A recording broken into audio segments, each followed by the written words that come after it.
जबकि प्रसारण पुण्यार्जक हैं श्री राजेंद्र प्रसाद जैन, श्रीमती ममता जैन, श्री प्रशांत जैन, श्रीमती दिव्या जैन, पारस जैन, श्री भरत जैन, श्रीमती सौम्या जैन एवं समस्त परिवार मुंबई।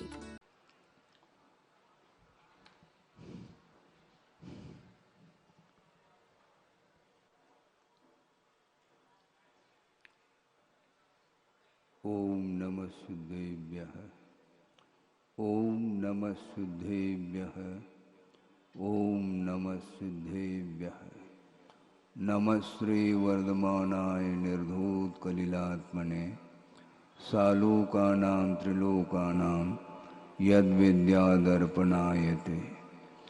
अहिंसा परमो धर्म की, महावीर भगवान की। प्रातः स्मरणीय परम पूजाचार्य गुरुवर श्री विद्यासागर जी मुनि महाराज की जय।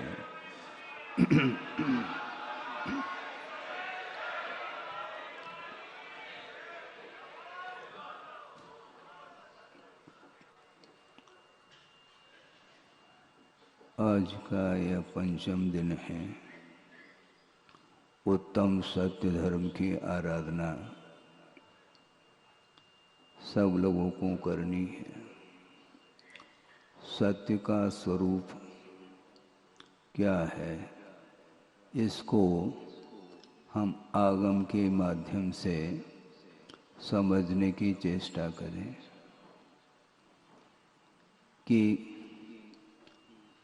द्रव्य की ओर जब दृष्टि जाती है अथवा तत्व की ओर जब दृष्टि जाती है, अर्थात स्वरूप की ओर जब दृष्टि जाती है, तब वह सत्य का दर्शन, सत्य का हम दर्शन कर पाते हैं। स्वरूप से हट करके विभिन्न प्रकार के पर्यायों की ओर जब दृष्टि जाती है तो वस्तुतः द्रव्य का यथार्थ क्या स्वरूप है वह ज्ञात नहीं हो पाता। 5 प्रकार के पाप होते हैं और उन 5 प्रकार के पापों के त्याग के फल स्वरूप 5 प्रकार के व्रत सामने आ जाते हैं।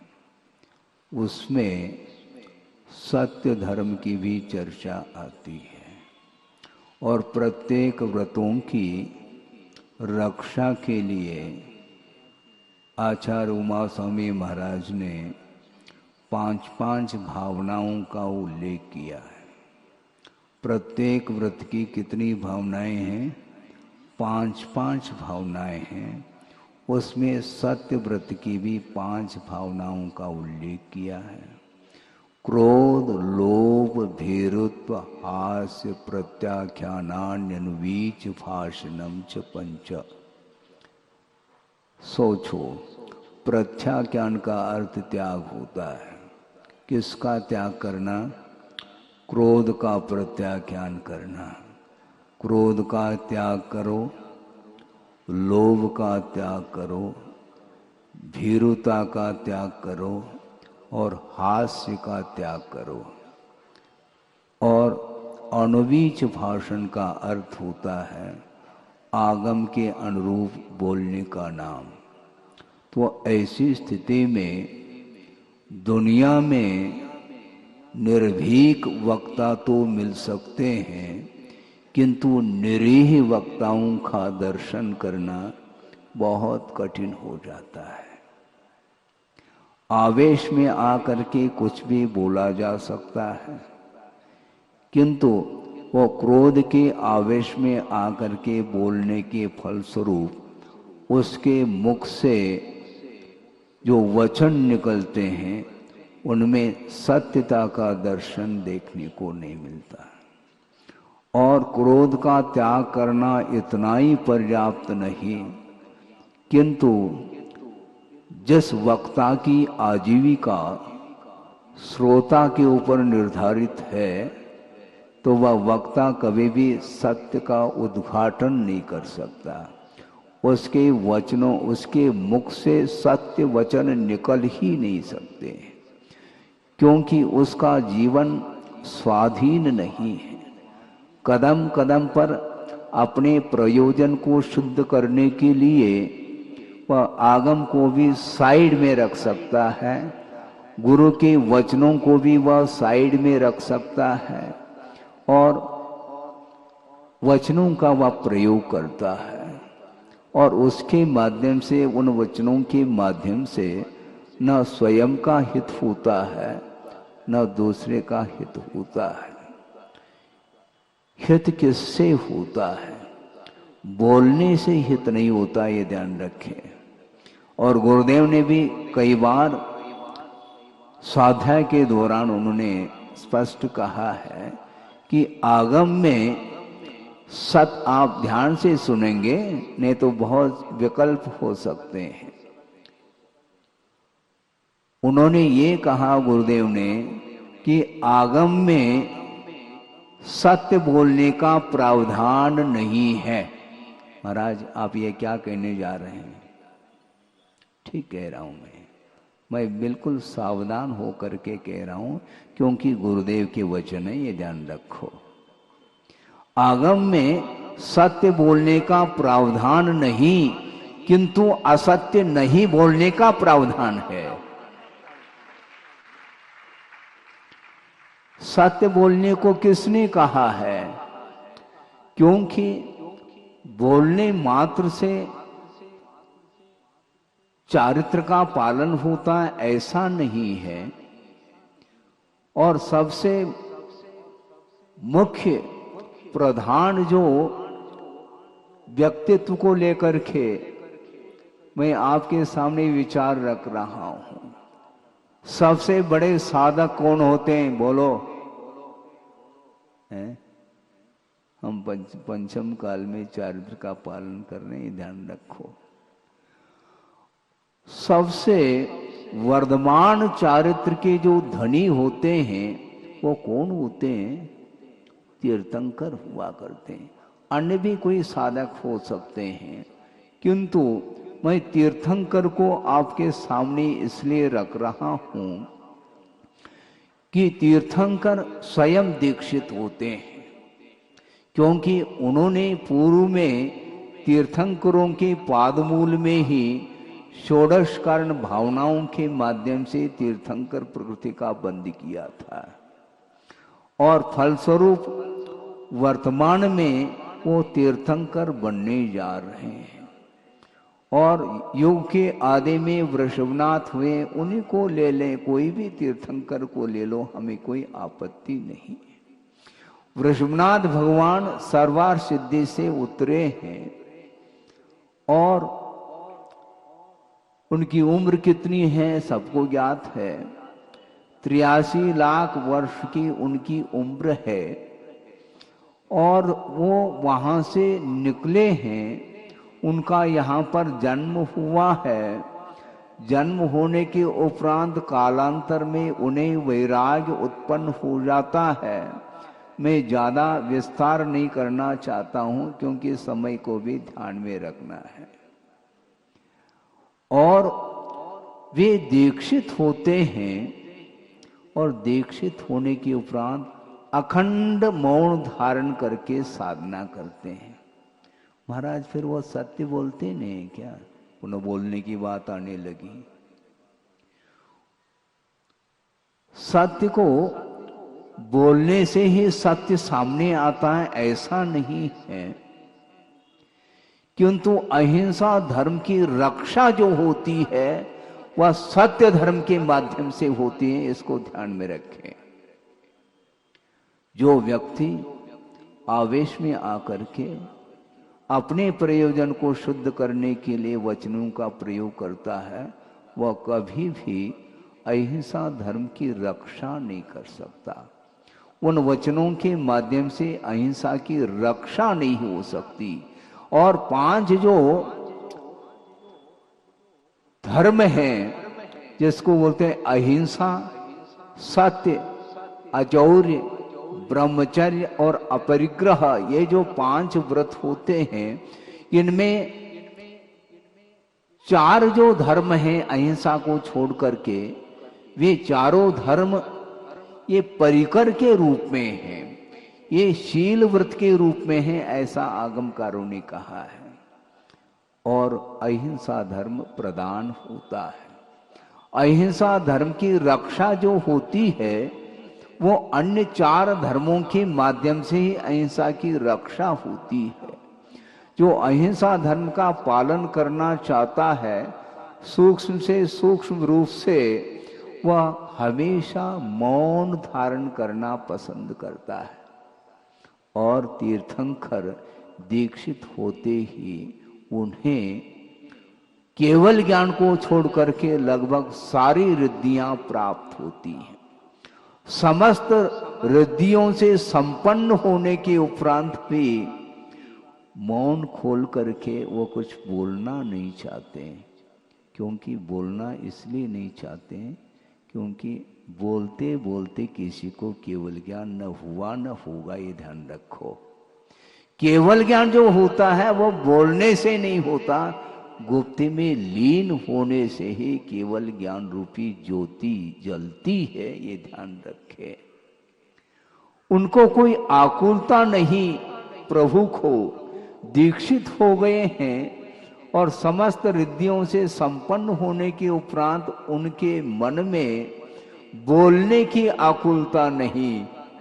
गुरुदेव ने कहा था बोलने की भी बहुत बड़ी आकुलता होती है। हाँ, बोलने की बहुत बड़ी आकुलता होती।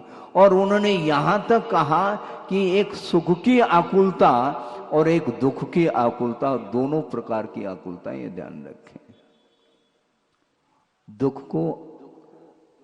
दुख उत्पन्न होता है तो दूसरे के सामने उस दुख को व्यक्त करता है तो वह अपने आप को हल्का महसूस करता है?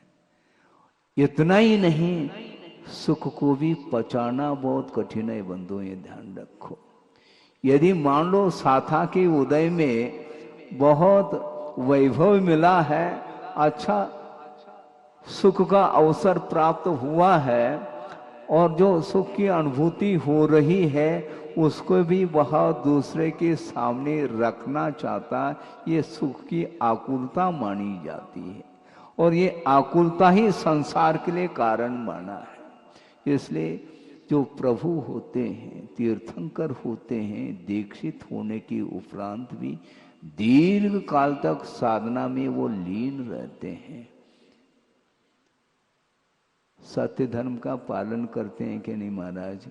पुनः वही आप वही कहना चाह रहे हैं, सत्य धर्म का पालन बोलने से ही होता है ऐसा नहीं, बल्कि गुप्ती के माध्यम से सत्य धर्म का पूर्णतः पालन किया जाता है।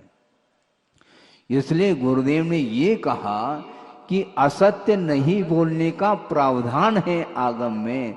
संसारी प्राणी कदम कदम पर छोटे छोटे बातों को लेकर के वह असत्य का सहारा लेता है। इसलिए सत्य धर्म का पालन उसके द्वारा संभव नहीं है। इसलिए कौन बड़ा है कौन छोटा है इसको भी समझना है। यथार्थ वस्तु तत्व का बोध जो होता है उस समय न कोई बड़ा नजर आता है न कोई छोटा नजर आता है।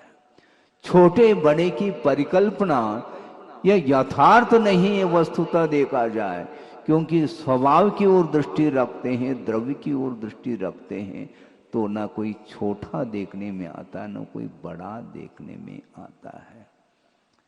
गुरुदेव ने कहा थोड़ा स्वभाव की ओर दृष्टिपात तो करो तो अहंकार भी समाप्त हो जाएगा, बड़प्पन भी समाप्त हो जाएगा तुम्हारा। उनका ये कहना था कि द्रव्य दृष्टि से बड़ा कौन है, क्योंकि प्रत्येक जीव अनंत काल से आ रहा है और वो उसका अनंत काल तक वह परिणमन बना रहेगा। वह अविनश्वर तत्व है, वह जीव तत्व, उसका कभी भी विनाश संभव नहीं है। और जो यथार्थ होता है वही अविनश्वर होता है, वही नित्य होता है। इस प्रकार आगमकारों ने उल्लेख किया है। नित्यावस्थितानि रूपाणी, इस प्रकार उमास्वामी महाराज ने तत्वार सूत्र में एक सूत्र दिया है। आज पंचम अध्याय मध्याह्न में इसका व्याख्यान होगा। प्रासंगिक आपके सामने रख रहा हूं कि द्रव्य नित्य हुआ करता है, वह अवस्थित होता है, और जीव तत्व की अपेक्षा से वह अमूर्त हुआ करता है। जीव जब दिखाई नहीं दे रहा है तो ये बड़ा और छोटा ये कैसे देखने में आ रहा, मुझे बताओ। आंखों के माध्यम से वह जीव तत्व जब दृष्टिगत नहीं हो रहा है, फिर ऐसी स्थिति में कौन बड़ा कौन छोटा, आपने कभी चिंतन किया है? गुरुदेव का चिंतन आपके सामने रख रहा हूं। मुझे चिंतन करने की आवश्यकता नहीं पड़ती, क्योंकि उन्होंने जो मौलिक चिंतन किया है उसको स्मरण में लाएं, इतना ही पर्याप्त है। उनका ये कहना है गुरुदेव का कि संसारी प्राणी की दृष्टि में पदार्थ किस रूप में आता है इसको देखना है। चींटी छोटी है क्या बड़ी? बोलो, छोटी है ना, इसलिए तो मैं कहना चाह रहा हूं चींटी छोटी है, ठीक है, और छिपकली उससे बड़ी है, और छिपकली से बड़ी और कौन सा बड़ा हो सकता है? सर्प है, और उससे बड़ा कौन है? हाथी है। बड़ा कौन है वस्तुतः? पर्याय की विवक्षा में सारे पर्याय सामने अवस्थाएं आती हैं, उसको लेकर के छोटे बड़े की परिकल्पना होती है। इसी प्रकार उन्होंने ये कहा था कि पिताजी बड़े हैं क्या पुत्र? बोलो। अब तो आप कहेंगे महाराज पुत्र कैसा बड़ा हो सकता है, पिताजी बड़े हैं। ठीक है भैया, आप बोलो, बाद में खुलेगा वो इतिहास। पिताजी बड़े हैं क्या पुत्र? पत्नी बड़ी है क्या पति?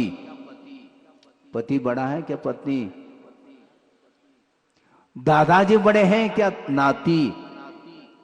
भारी समस्या खड़ी हो गई।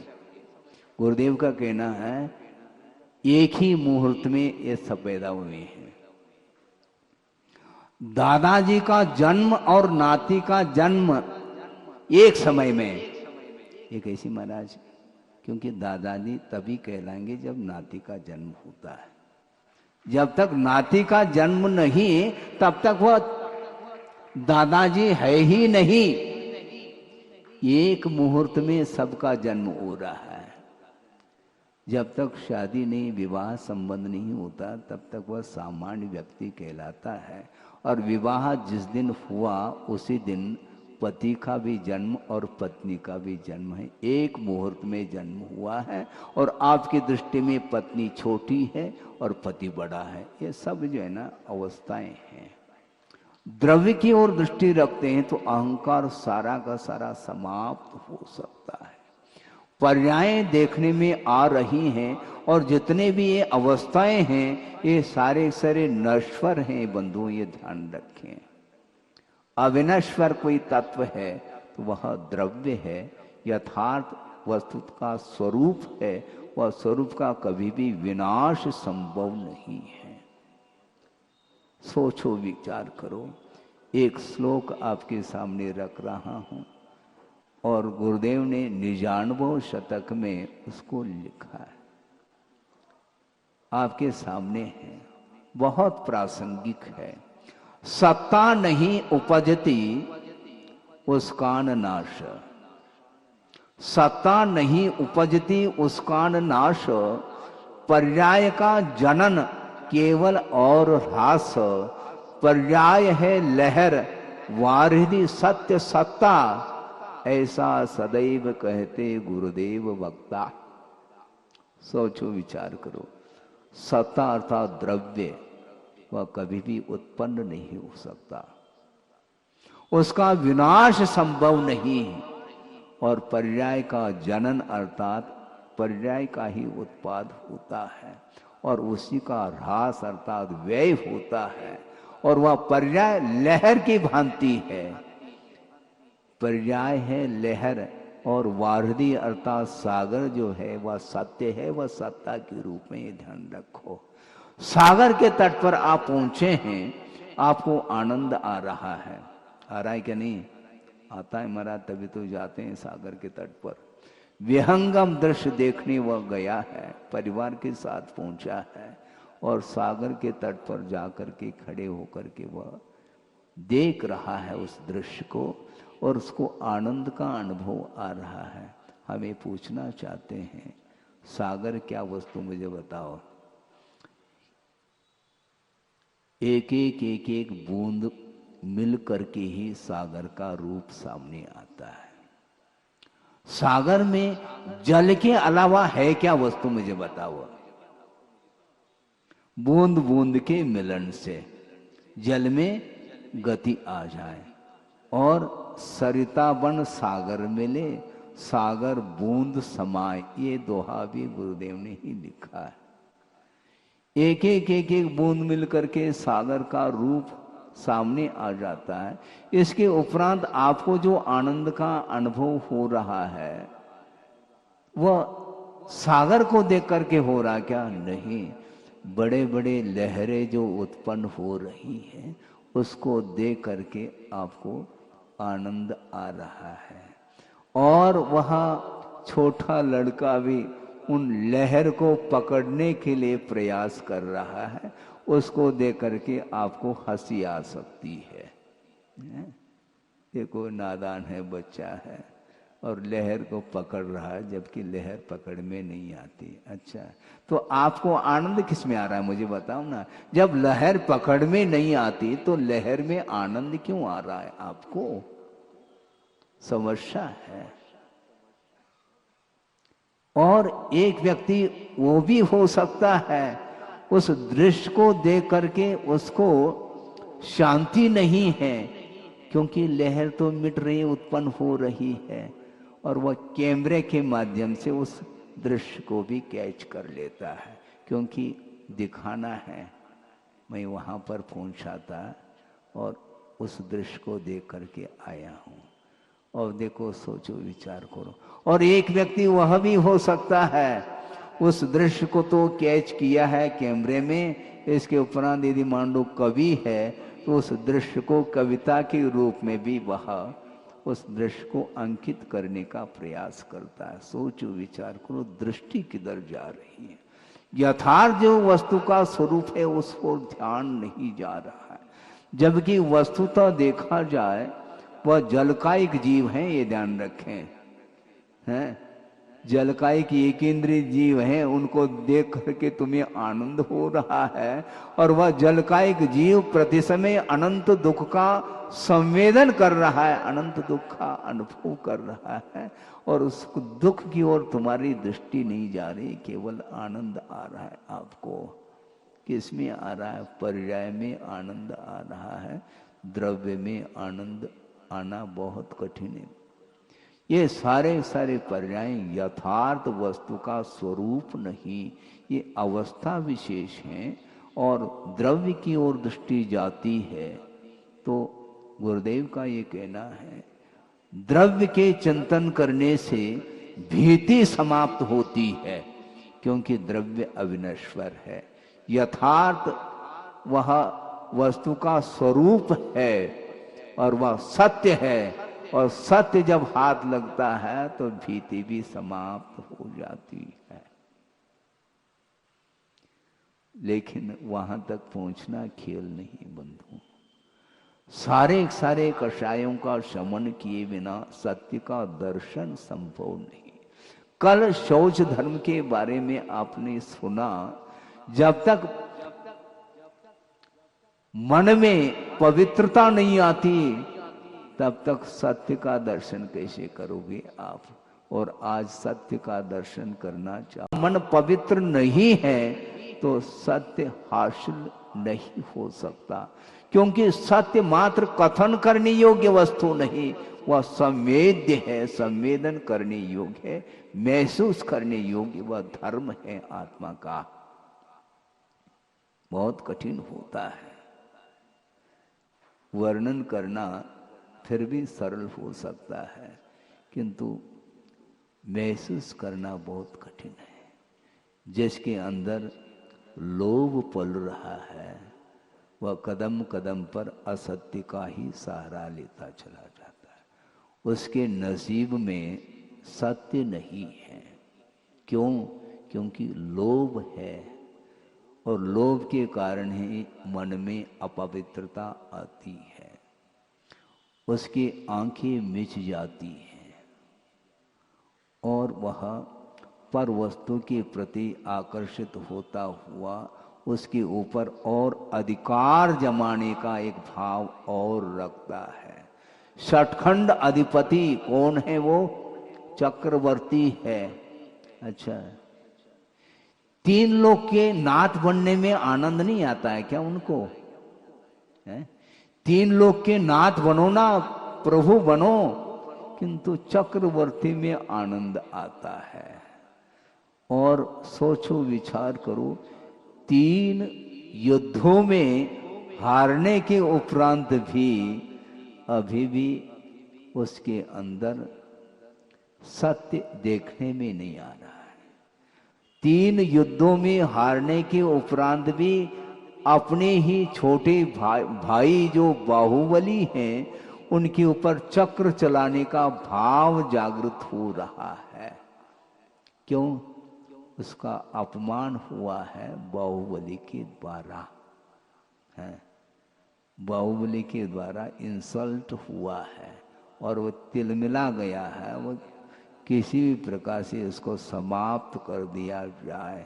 किसको समाप्त करते हो? द्रव्य को समाप्त कर सकोगे क्या? तुम बाहुबली के ऊपर चक्र चलाओ, ठीक है, वह समाप्त हो जाए, हो भी सकता है और नहीं भी हो सकता है, क्योंकि वह बाहुबली है और चक्र का प्रभाव अपने परिवार वालों के ऊपर नहीं पड़ सकता। ये तक भान नहीं रहा। किसको? चक्रवर्ती को। क्योंकि सत्य की ओर दृष्टि जाए तब तो ये सब भान आ सकता है। सत्य ओझल हुआ है। सोचो, विचार करो, उसके अंदर अहिंसा के भाव नहीं आ सकते। जिसके अंदर सत्य है उसके अंदर अहिंसा धर्म भी वहीं पर चलता रहता है।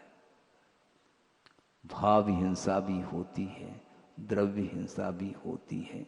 द्रव्य हिंसा से ऊपर उठने के उपरांत भी भावों में यदि हिंसा बनी रहती है तो कभी भी वह सत्य का दर्शन नहीं कर सकता। ये सिद्धांत है। अहंकार भी अभाव को प्राप्त होना चाहिए, क्योंकि कल परसों ही हमने बात कही थी, ये जितने भी धर्म हैं ये एक दूसरे के साथ संबंध को लिए हुए हैं। ये अखंड धर्म है, ये ध्यान रखो। मात्र क्षमा धर्म ही धर्म नहीं, किंतु क्षमा की उपासना करने वाला व्यक्ति वह कभी भी कठोर नहीं हो सकता, और मानव धर्म की आराधना करने वाला व्यक्ति कभी भी उसके अंदर कुटिलाई संभव नहीं। आर्यव धर्म की उपासना करने वाला जो व्यक्ति होता है उसका मन हमेशा निर्मल रहता है, पवित्र रहता है, और जिसका मन पवित्र है उसके वचनों में भी पवित्रता आती है।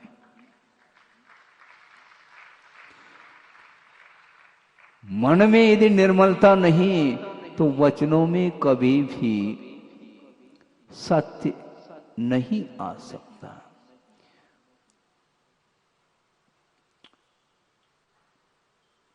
आचार्यों ने ये लिखा है कि धारयन्त्यमृतम वाची हृदय हालाहलम विषम, ऐसा कहा। वचनों में अमृत धारण कर रहा है किंतु हृदय में हलाहल भरा हुआ है, तो उस अमृत के समान वचनों से क्या प्रयोजन शुद्ध होता है? मीठे मीठे वचन बोल सकता है किंतु हृदय पवित्र रहना चाहिए। हृदय में यदि विष और हलाहल भरा हुआ है तो उन मीठे वचनों से कोई भी प्रयोजन शुद्ध नहीं हो सकता। पुनः एक कहावत मुझे स्मरण में आ रही है, वो भी मराठी में ही है। कल परसों भी ये कहा था हमने, दिसतय तसा नसतय, म्हणून जग फंस गए। अर्थ क्या है इसका?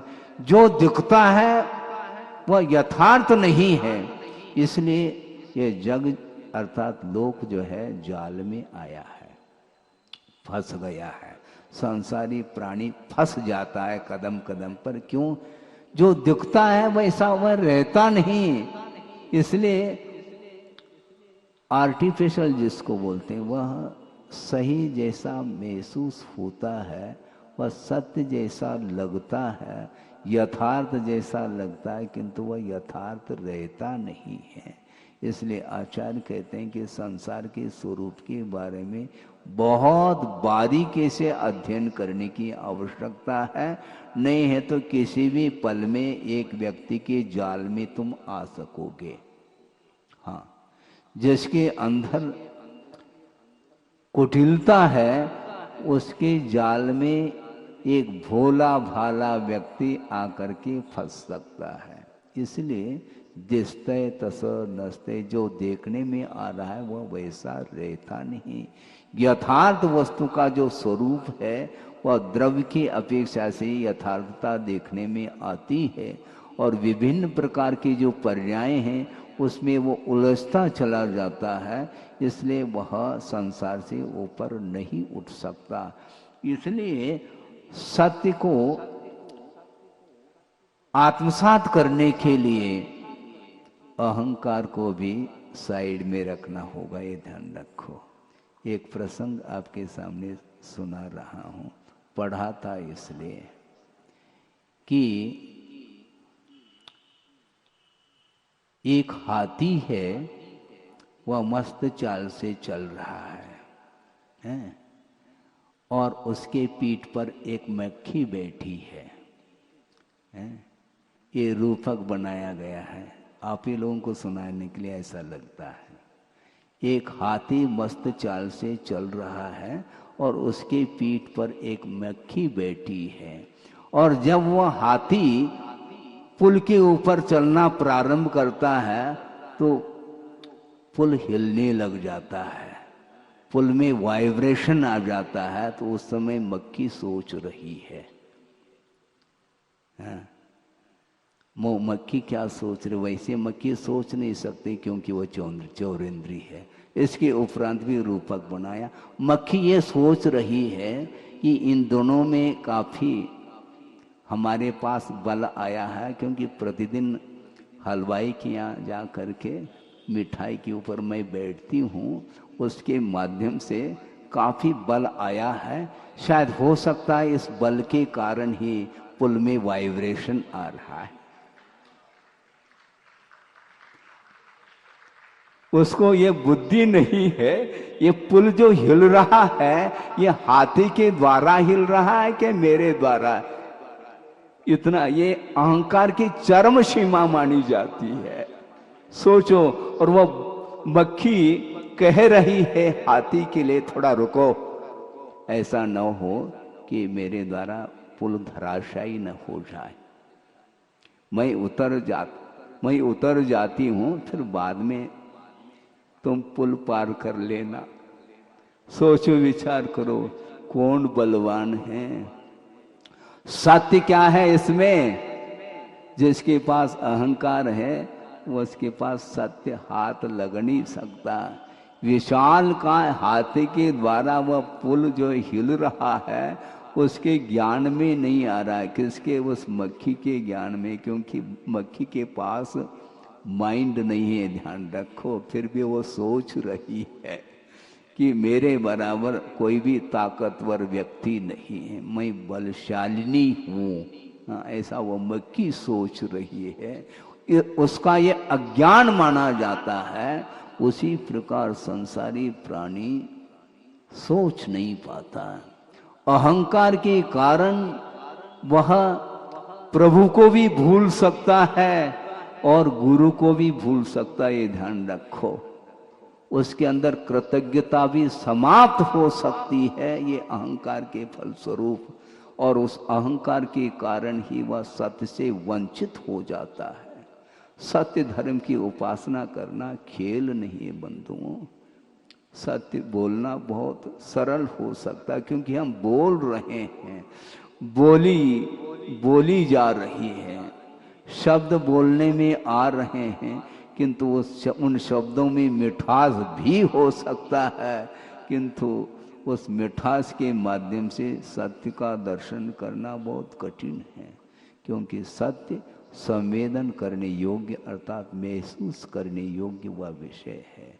इसलिए बात ये कही जा रही है कि वस्तुतः सत्ता कभी भी उत्पन्न नहीं होती, न विनाश को प्राप्त होती है।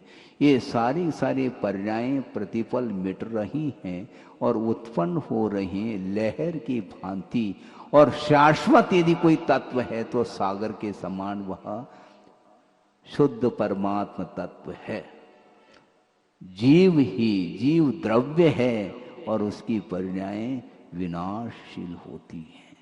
इसलिए संसार में यह संसार विनाशशील है, नित्य है क्या अनित्य है, इसके बारे में सोचो तो सही। नित्य नहीं है, अनंत काल से जीव आ रहा है, किंतु उसकी पर्यायें मिटती चली जा रही, उत्पन्न होता चला जा रहा वह व्यक्ति। द्रव्य उत्पन्न नहीं होता है, पर्यायें उत्पन्न होती हैं। श्रद्धान का तो विषय बनाऊं, श्रद्धान का विषय बनाएंगे तो कभी भी आपको भीति उत्पन्न नहीं होगी, मेरा क्या होगा, अरे तुम्हारा क्या होगा है? मेरा क्या होगा, क्योंकि द्रव्य हमेशा वज्र के समान और पर्यायें लहर के समान उत्पन्न होती रहती, मिटती रहती। और इन पर्यायों को लेकर के संसारी प्राणी कदम कदम पर न जाने कौन कौन से परिणाम कर लेता है। छोटे बड़े की परिकल्पना भी उसके अंदर आती चली जाती है, किंतु वस्तुतः सत्य तो सत्य होता है, यथार्थ होता है। वो एक प्रसंग आपके सामने रख रहा हूं। आचार्य ज्ञान सागर जी महाराज और बैठे हैं, यथार्थ होता है वो। एक प्रसंग आपके सामने रख रहा हूं। आचार्य ज्ञान सागर जी महाराज और बैठे हैं और एक व्यक्ति उनके चरणों में आए और उन्होंने अपनी भावना व्यक्त की कि महाराज, बहुत दिन की मेरी भावना थी, मुझे विकल्प आता था कि कौन सा विकल्प है। मैं ये जानना चाहता हूँ कि महाराज आपको दीक्षित होकर के कितने वर्ष हुए हैं। सुन रहे हैं आप? क्या पूछा उन्होंने? महाराज आपको दीक्षित होकर के कितने साल हुए हैं? तो आचार्य ज्ञानसार महाराज ने कहा कि वर्ष तो छोड़ो, अभी अभी मैं दीक्षित होकर के बाहर आया हूं। आपको बात समझ में आ रही है? नहीं आ रही तो मैं रख रहा हूं उस विषय को। बगल में आचार्य महाराज थे, उन्होंने उस बात को पकड़ ली। उनको बात समझ में आ गई कि आचार्य ज्ञान सागर जी महाराज क्या कहना चाहते हैं। अभी अभी मैं दीक्षित होकर के बाहर आया हूं, इसका अर्थ ये है भीतर प्रतिक्रमण करके बाहर आकर के बैठे हैं, इसी का नाम दीक्षा है।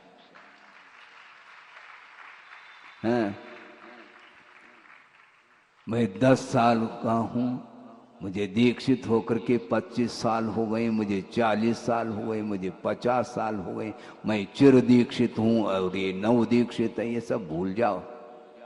वस्तुतः दोषों को परिमार्जित करके सामायिक में जो लीन होता है वही वस्तुतः दीक्षा मानी जाती है। यथार्थ सत्य तो यही है, क्योंकि दीक्षित होने के उपरांत भी परिणामों के माध्यम से अनेक प्रकार के दोष उत्पन्न होते हैं। जाने अनजाने में उन दोषों को परिमार्जित करने के लिए श्रमण लोग 2-2, 3-3 बार प्रतिक्रमण करते हैं और उन दोषों से वो मुक्त हो जाते हैं। इसी को दीक्षा बोलते हैं। भूल रहे हो तुम, मैं चिर दीक्षित हूँ, भूल जाओ। क्योंकि दीक्षित होने के उपरांत भी जब तक सत्य का दर्शन नहीं होगा तब तक मुक्ति नहीं मिलेगी। मोक्ष प्राप्त करना चाहते हो तो सत्य की ओर ध्यान रखो। बहुत कठिन होता, कदम कदम पर संसारी प्राणी असत्य ही बोलता रहता है। क्यों? उसके पास लोभ है, और लोभी क्या नहीं करता, लोभी के पास सत्य नहीं आ सकता, वह असत्य का ही सहारा लेता है। लेते रहो, हमें क्या करना है, आचार्य कहते हैं। अनंत काल से करते आए हो और कितने काल व्यतीत करना चाहो, बहुत कठिन होता है। जो सत्य का आलम्बन लेता है उसके चरणों के माध्यम से धरती पवित्र होती है। ध्यान रखो, सताम विज्ञात तत्वानाम सत्यशीलावलंबिनाम चरण स्पर्श मात्रेन विशुद्धति धरातलम, ऐसा कहा। सत्पुरुषों के माध्यम से, सत्पुरुष कौन होते हैं? जिन्होंने तत्व को जान लिया है और सत्य और शील का जिन्होंने आलम्बन लिया है, वे ही सत्पुरुष माने जाते हैं। उनके चरणों के स्पर्श से ये धरती पवित्रता का अनुभव करती है। आज आप लोग भी वहां पर जाते हैं, कहां पर? तीर्थराज समेत शिखर, वहां पर जाते ही अपने आप परिणामों में पवित्रता आती है। क्यों आती है? वहां पर उस स्थान से अनंत जीव मोक्ष को प्राप्त हुए हैं जिन्होंने सत्य की आराधना की है। जिस स्थान पर सत्य की आराधना की है वह स्थान पवित्र न हो तो और कौन सा स्थान पवित्र हो सकता है? होता है क्या? नहीं हो सकता है। धरती तो अखंड है, किंतु द्रव्य क्षेत्र आदि के निमित्त से परिणामों में पवित्रता आती चली जाती है। आप प्रभु के सामने खड़े हैं, जन्मबिंब के सामने खड़े हैं, पूजन अर्चन कर रहे हैं, आपके भावों में उज्ज्वलता आई है। किंतु ये ध्यान रखो, टेलीविजन के सामने जब आप दृश्य देखते हैं उस समय भावों में पवित्रता आती है? बोलो, शिवरात्रि बोलो, नहीं आती है तो टेलीविजन क्यों देखते हो? हैं? जिनबिंब का दर्शन करने के उपरांत भावों में उज्ज्वलता आने के उपरांत और कौन सी उज्ज्वलता के लिए कारण होगा जिसके सामने हमें उज्ज्वलता प्राप्त होती हो? राग के दृश्य देखने से कभी भी भावों में उज्ज्वलता नहीं आ सकती। इसके उपरांत भी बहुत कठिन होता है। अन्यत्र पवित्रता नहीं आ सकती। ये कहना बहुत आसान है, किंतु मोबाइल और टेलीविजन के माध्यम से रात दिन भर राग का दृश्य देखता है। हमने सुना है, क्योंकि हमने तो देखा ही नहीं, ना टेलीविजन देखा ना मोबाइल देखा। सोचो, विचार करो। सुनते हैं रात के 12, 1, 2 बजे तक भी प्रोग्राम देखते रहते हैं, बताते हैं। सत्य बोल रहा है क्या? नहीं मैं, हाँ, असत्य तो नहीं बोल रहा हूं, क्योंकि सत्य धर्म ही ध्यान रखो, क्योंकि हमने आप ही लोगों के मुख से सुना है। सोचो, विचार करो, 2-5 मिनट पूजन करते समय यदि मान लो विलंब हो जाता है तो घड़ी देखते हैं, और बिना घड़ी देखे 2-2, 3-3, 4-4, 5-5 घंटे तक उस दृश्य को देखते हैं। उसके माध्यम से कौन सा सत्य का दर्शन हो रहा है? जहां राग का दर्शन है वहां पर वीतरागता का दर्शन संभव नहीं है। वहां कैसे पवित्रता आ सकती है? कम से कम आप लोगों को ध्यान में रखना चाहिए कि राग का दृश्य आप नहीं छोड़ सकते, किंतु परसेंटेज तो कम से कम कर सकते हैं? नहीं कर सकते? कर सकते हैं ना, करना चाहिए, क्योंकि राग में पूरा संसार डूबा हुआ है, उसके माध्यम से उसको कुछ भी नहीं मिल रहा। ये पर्याय विनाशशील है, इस प्रकार कहा जा रहा है। और उस चित्र को आप देखते हैं, वो क्या नित्य है? क्या नहीं है? वो वह केवल चित्र है, तस्वीर है। और तुम वीर के संतान हो और तस्वीर को देख रहे हैं आप। सोचो, हाँ, तुम वीर के संतान हो और तस्वीर देख रहे हैं, राग के चित्र देख रहे हैं। उसमें कौन सा आपको आपका भला हो सकता है? क्या नहीं हो सकता भला। लेकिन राग ये आग के समान होते हुए भी उसमें वह कौन सा आनंद आ रहा है वो ही जाने। आत्मानंद बहुत कठिन है। स्वरूप का आनंद लेना चाहो, जिसको परिग्रह में आनंद आ रहा है, तो उसको स्वरूप में कहाँ तक आनंद आ सकता? नहीं आ सकता। इसके उपरांत भी अनादिकालीन संस्कार होने के कारण इस प्रकार उसकी वृत्ति हो रही है, एक स्वभाव जैसा बना हुआ है। इसलिए इस मोह को समाप्त करने के लिए हमें सत्य का दर्शन करना है। एक प्रसंग आपके सामने रख रहा हूं, वो ये है, शरीर के घाव से अपेक्षाकृत वचन का घाव गहरा होता है। समझ रहे हैं आप? जो शारीरिक घाव है उससे भी अपेक्षाकृत वचन का जो घाव होता है वह बहुत गहरा होता है। कैसा होता है? एक दृष्टांत के माध्यम से आप समझ सकते हैं।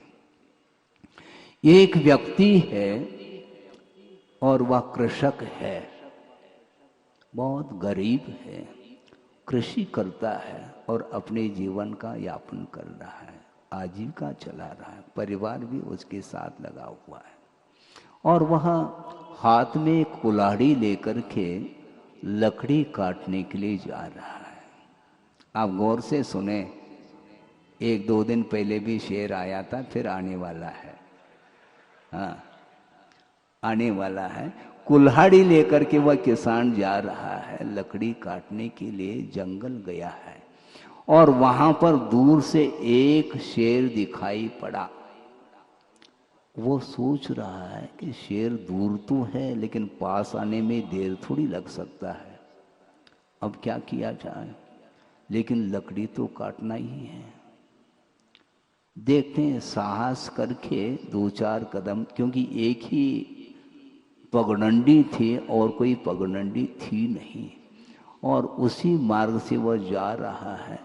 2-4, 6, 7, 10 कदम और तय किया है। इसके बाद भी वह शेर अपनी ओर नहीं आ रहा है। क्या बात है? और आगे बढ़ता है तो उसके मुख से आवाज निकल रही है, वह शेर कराह रहा है।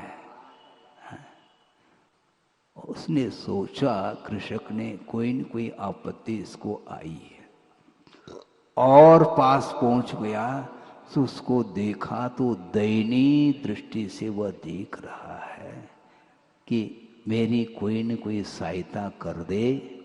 तो वह पहुंच गया है कृषक, और उसकी भीति भी समाप्त हो गई, क्योंकि शेर दहाड़ नहीं रहा है और वह दयनीय दृष्टि में बैठा है।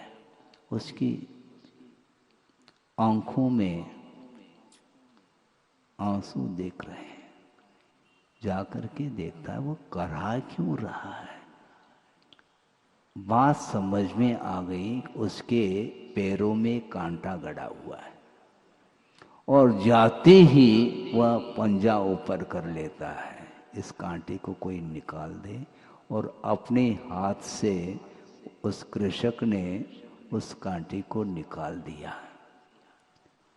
अब वह शेर अब शेर नहीं रहा, उसके अंदर कृतज्ञता झलक रही है, इसलिए उस कृषक के ऊपर वह दहाड़ नहीं रहा है, भक्षण के भाव नहीं उसके अंदर। और वह शेर कृषक के लिए कह रहा है, बहुत बड़ी कृपा हो गई मेरे ऊपर तुम्हारी, अब तुम जो चाहो वो मैं दे सकता हूं, मैं आपके लिए भी सहायता पहुंचा सकता हूं। आप यदि मान लो संकट का अनुभव करते हैं तो मैं भी उस संकट को दूर कर सकता हूं। और वह शेर बोल रहा है कृषक के लिए। और वह कृषक ने कहा, मैं संकट में तो हूं, लेकिन उस संकट को तुम कैसे दूर करोगे? तुम्हारे पास है क्या दूर करने के लिए? मैं तो कृषक हूं, कृषि करके मैं जीवन यापन कर रहा हूं, और तुम्हारे पास है क्या जो मेरे ऊपर तुम उपकार कर सको या कुछ दे सको, मेरे संकट को दूर कर सको? नहीं, आप जो कहोगे उसके लिए मैं तैयार हूं। तो कृषक ने कहा कि देखो, मेरी बेटी की शादी है? समझ रहे हैं आप? क्योंकि शादी विवाह का विषय तो बहुत जल्दी समझ में आ जाता है, सिद्धांत का भले ही ना आए, बात अलग है। उस कृषक ने कहा कि मेरी बिटिया की शादी है, और शादी ठाट बाट के साथ करना तो है, लेकिन मेरे पास क्या अर्थ नहीं है, पैसा नहीं है, संपदा नहीं है, मैं क्या कर सकता हूं? उस शेर ने कहा, घबराओ नहीं, जितनी संपदा चाहो तो वह मैं दे सकता हूं। कहाँ? आगे तो बढ़ो, मैं दे रहा हूं। और उस कृषक को ले जाता है वह शेर, कहाँ पर? गुफा में, पास में गुफा, और जा करके उसको दिखाता है, ये संपदा, ये स्वर्ण की गहने हैं, आभरण हैं, जितना लेना चाहो तो ले ले, अच्छी बात है। और उस कृषक ने ले लिया और वापिस हो रहा है। उस समय शेर के लिए कृषक कह रहा है, क्या कहता है कि देखो, बेटे की शादी है, उसमें तुम भी आ जाना। हाँ, वह निमंत्रण दे रहा है उस शेर के लिए, मेरी बिटिया की शादी में तुम भी आ जाओ, हमें खुशी होगी, अच्छी बात है। और वह कृषक चला जाता है। कृषक चला जाता है और वह शेर भी 2-4 दिन के बाद उसकी शादी में वह पहुंच जाता है। जिस दिन शादी थी और वो पहुंच गया है, काफी लोग वहां पर एकत्रित थे और उस शेर को देख करके भयभीत होने लगे हैं। और वह कृषक जो है वह शादी के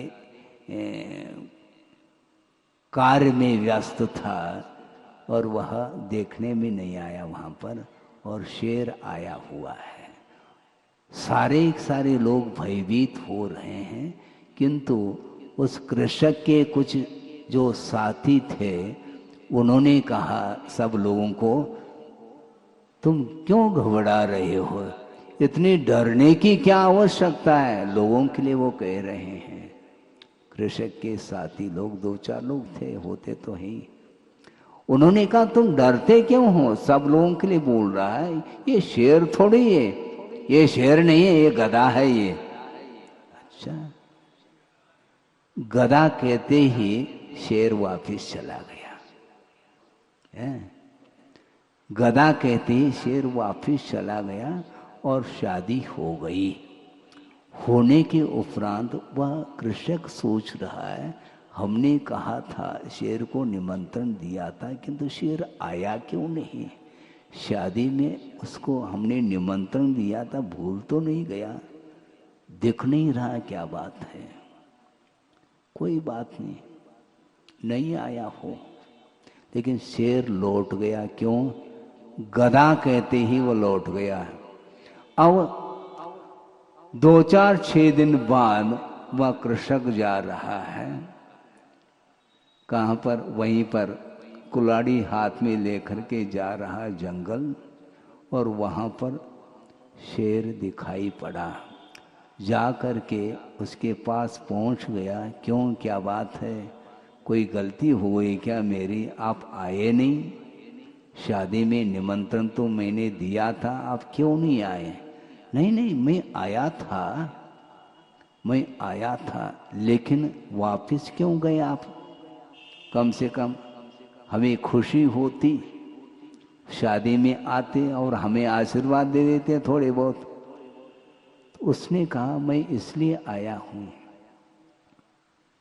क्यों आए हैं मैं बाद में बताऊंगा। एक काम करना है तुम्हें। कौन कह रहा है? कृषक के लिए शेर कह रहा है, ये तुम्हारे हाथ में जो कुल्हाड़ी है ना, इस कुल्हाड़ी से मेरे सिर पर प्रहार कर देना।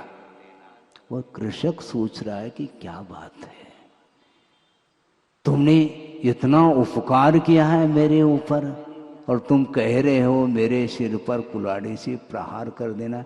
मेरे वश की बात तो नहीं है, मैं कृतज्ञ नहीं हो सकता, मैं कृतज्ञ हूं नहीं। तुम्हें तो सिर के ऊपर प्रहार करना पड़ेगा, नहीं तो ध्यान रखो थोड़े बहुत दहाड़ने को हो गया तो कृषक सोचता है कि भैया उसकी बात मान लो, नहीं तो और मुसीबत आएगी। उसने उस शेर के कहने से कुल्हाड़ी से उस शेर के सिर पर प्रहार किया और उसका सिर फट गया। अब शेर क्या कह रहा है बोलो, सुनो थोड़ा सा। शेर ये कह रहा है कृषक को, अब चले जाओ तुम, किंतु 15 दिन बाद वापस आना। वो कृषक समझ नहीं पा रहा है, लेकिन क्या कर सकता है।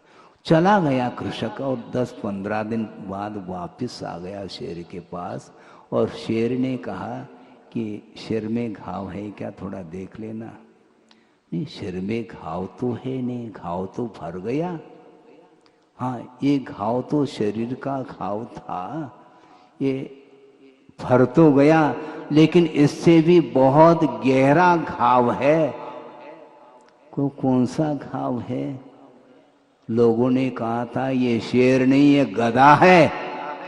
ऐसा कहने से ही मैं वापस आया था, ये ध्यान रखो। अर्थ ये है कि घाव, जो शारीरिक घाव तो भर सकता है, किंतु वचन संबंधी जो घाव है वह कभी भी भर नहीं सकता, ये ध्यान रखो। हम बोलते तो हैं, किंतु कैसे बोलते हैं दूसरा तीन मिला जाए, इसको बोलते हैं वचन संयम नहीं है। ये वचनों में संयम होना चाहिए। मैंने पहले ही कहा था कि अहिंसा धर्म की रक्षा जो होती है वह सत्य धर्म के माध्यम से अहिंसा की रक्षा हो सकती है। बहुत कठिन है। ये छोटे छोटे दृष्टांत जिन्होंने भी लिखा होगा उनकी बुद्धि तो दौड़ रही है, किंतु सत्य का दर्शन करना, व्याख्यान फिर भी सरल है।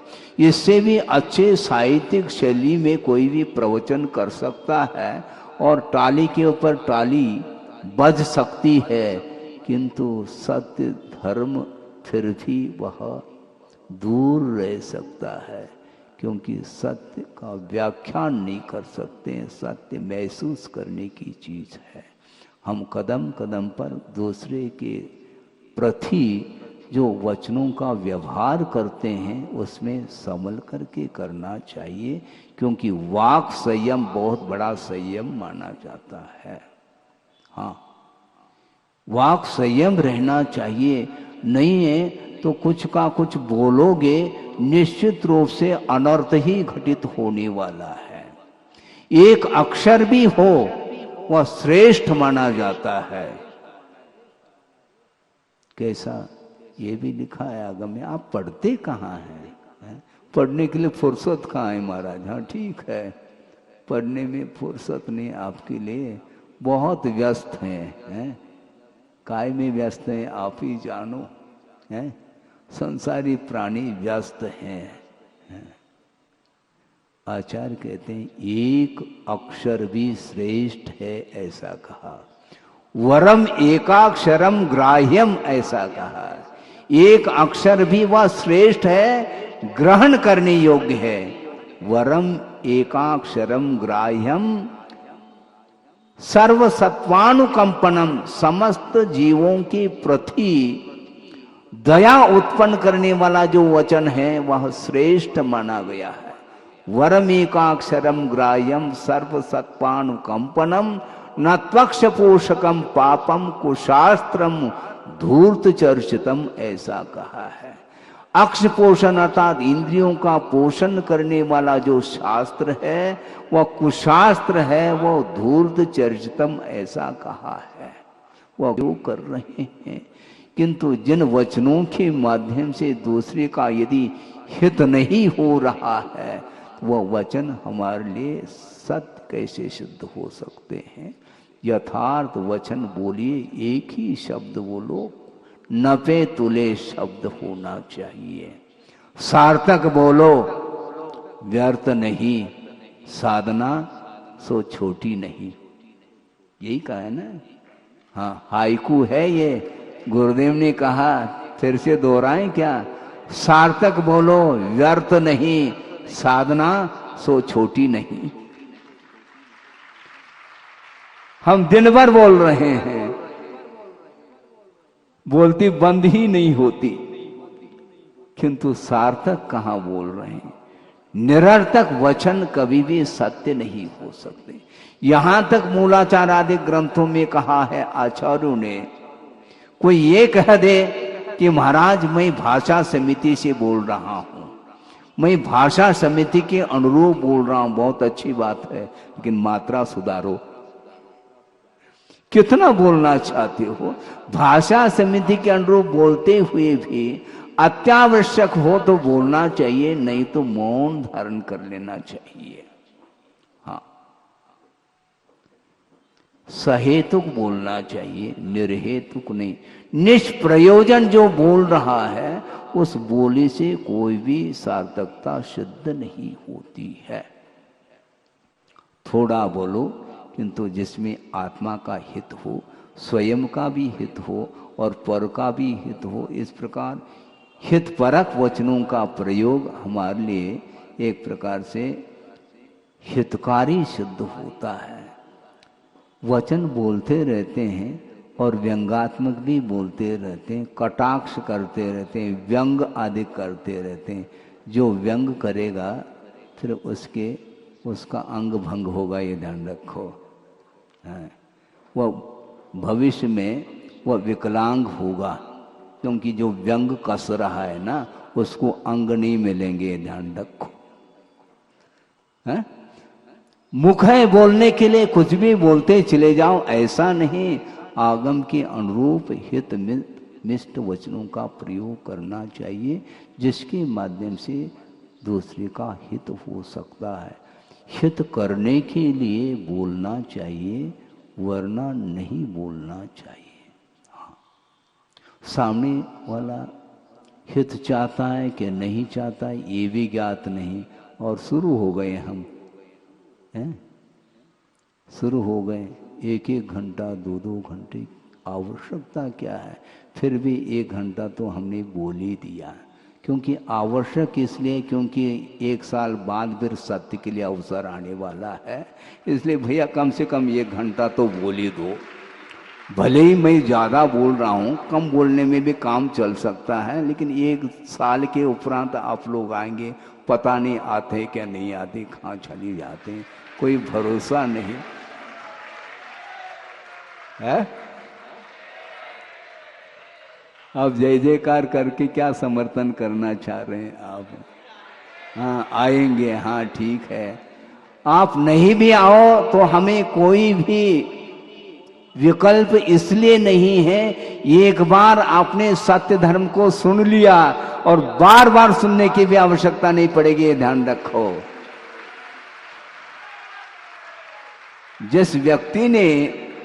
जिस व्यक्ति ने सत्य को हृदयंगम कर लिया है, अब बार बार क्या सुनना, सत्य का प्रयोग करो, सत्य को सुनने की कोई आवश्यकता नहीं।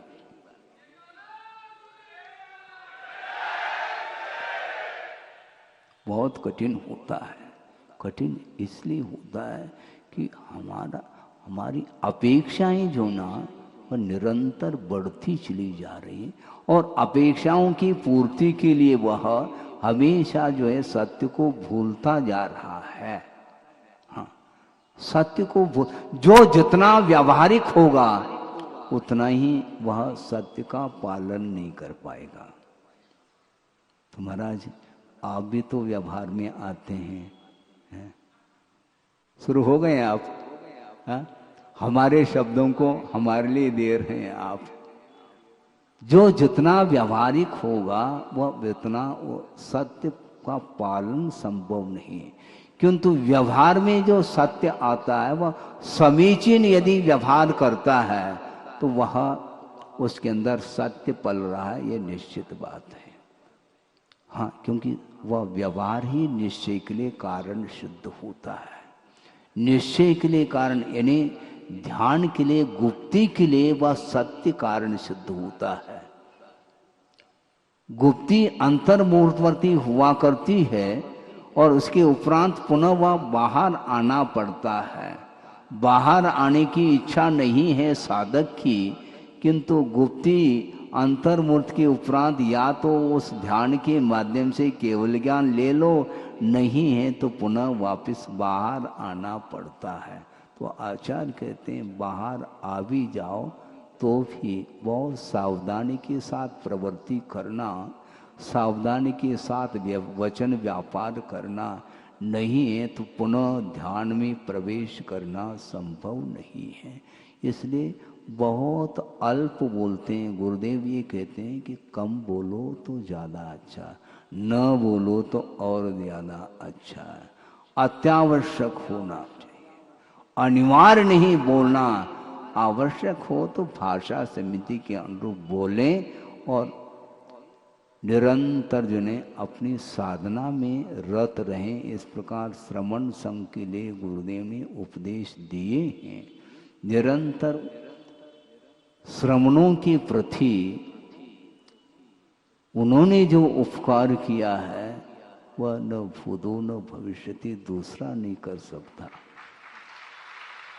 हाँ, दूसरा कर ही नहीं सकता।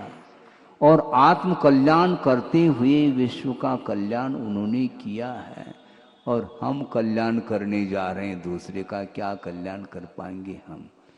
हैं? हम इतना समझते हैं कि हम स्वयं का आत्म कल्याण हो जाए तो बड़ी उपलब्धि होगी। उनकी साधना अद्भुत साधना थी।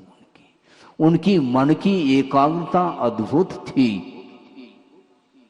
हम कदम कदम पर हमारी चंचलता कभी छूटती नहीं है, हम एकाग्र नहीं हो पा रहे। कोई कहता महाराज हमारा मन स्थिर नहीं हो पाता, उनको कहते हैं तुम्हारा मन स्थिर है, ध्यान रखो। ये कैसे महाराज? कहीं ना कहीं स्थिर है, और क्या।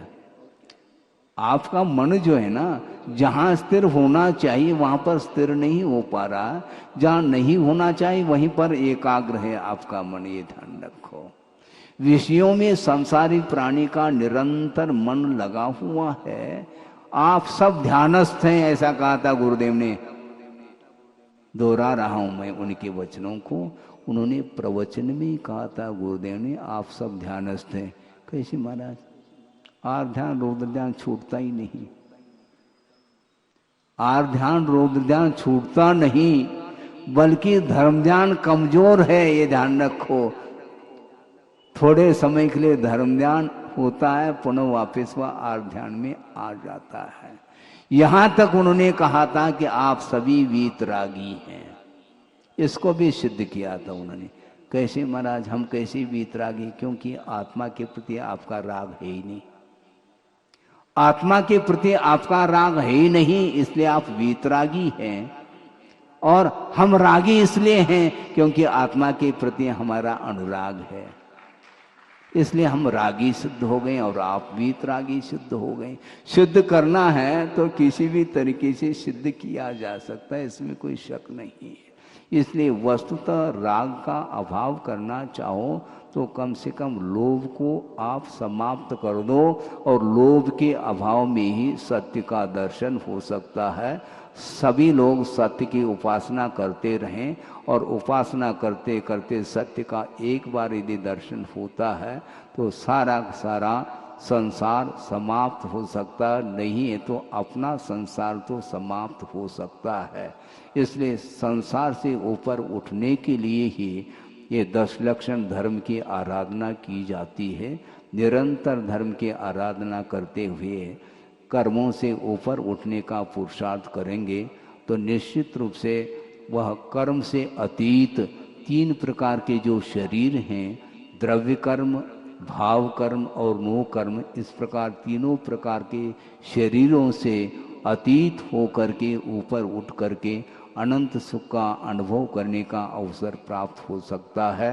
हो सबको इस पवित्र भावना के साथ अहिंसा परमो धर्म की जय। बोधि समाधि परिणाम शुद्धि स्वात्मोपलब्धि शिव शोक सिद्धि चिंतामणिम चिंतित वस्तुदाने त्वामंद मानस्य ममास्तु देवी। परम पूजा आचार्य गुरुवर श्री विद्यासागर जी मुनि महाराज की। जल चंदन अक्षत फूल चरुचत दीप धूप अति फल लावे। पूजा को ठानत सो तुम जान, सो नर ध्यानत सुख पावे। तीर्थंकर की धुनि गण धरने सुन, अंग रचे चुनि ज्ञानमयी। सो जिन वर वाणी शिव सुखदानी, त्रिभुवन मानी पूज्यमयी। ओम निजन्मखोद्भूत स्याद्वाद नय गर्भ द्वादशांग श्रुत ज्ञान पूजिन सरस्वती देव्यै अर्घं निर्वपामिति। हे गुरुवर नमोस्तु, हे गुरुवर नमोस्तु। इस कार्यक्रम के प्रसारण पुण्यार्जक थे श्री राजेंद्र प्रसाद जैन, श्रीमती ममता जैन, श्री प्रशांत जैन, श्रीमती दिव्या जैन, पारस जैन, श्री भरत जैन, श्रीमती सौम्या जैन एवं समस्त परिवार मुंबई।